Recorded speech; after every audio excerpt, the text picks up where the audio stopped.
चिरां जिल्लानि गुरुपासा हालामनि खासिबारि गामिनि बारग' एनडिएबि अकबर बसुमतारिया दिनै थांनाय हराव रुंसारि जाबाय। बिथाङा गोबाव समनिफ्रायनो लोमजानानै दंमोन। अकबर बसुमतारिखौ फाहामनो थाखाय न'खरनि मानसिया गोबां रां अनसुंथाइ रायजो राजाफोरनाव बिदोंमोन। नाथाय दुखुनि बाथ्रा, रावनिफ्रायबो मोननो हायैनि जाहोनाव बेरामखौ फाहामनो हायै जाना गावनि बेसेन गोसा जिउखौ फोजोबना लानांगौ जाबाय। बिथाङा बर' हारिनि आलादा रायजो बड'लेण्ड मोननांगौनि थाखाय हाग्रायाव सोमावसारदोंमोन।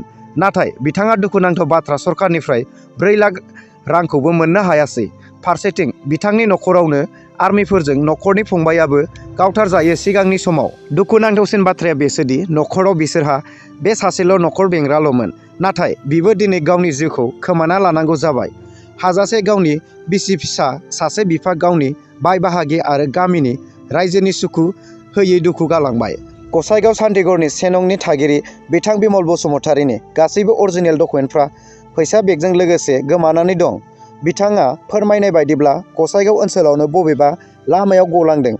गासै गोमानाय डकुमेन्टफोरा फारियै पेन कार्ड, भटार आइडि, गंनै गारिनि इन्सुरेन्स आरो गोबां गोनां डकुमेन्टफोरा गोमाफाजोबदों। सोरबाफोर मोनबाय बायोब्ला बिथांनो हरफिननो खावलायहरदों बिमल बसुमतारिया। मोनग्रा सुबुंनो बान्था होगोन होनना बिमल बसुमतारिया खौरांगिरिनि सिगाङाव फोरमायदों।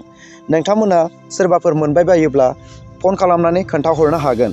मबाइल नाम्बार 9954295434 बे कन्टेक्ट नाम्बाराव नोंथांमोना खोन्थाहरबानो जाबाय मोनबाय बायोब्ला। दिनैनि थाखाय भिडिअ एसेनोसै। नोंथांमोना भिडिअखौ मोजां मोनदोंबा अननानै लाइक आरो शेयार खालामलांदो आरो नोंथांमोना चेनेलाव गोदानबा चेनेलखौ साबस्क्राइब खालाम, लोगोसे बेल आइकनखौबो थुना हो जाहाथे नोंथांमोननिसिम नटिफिकेसन मोनहैयो।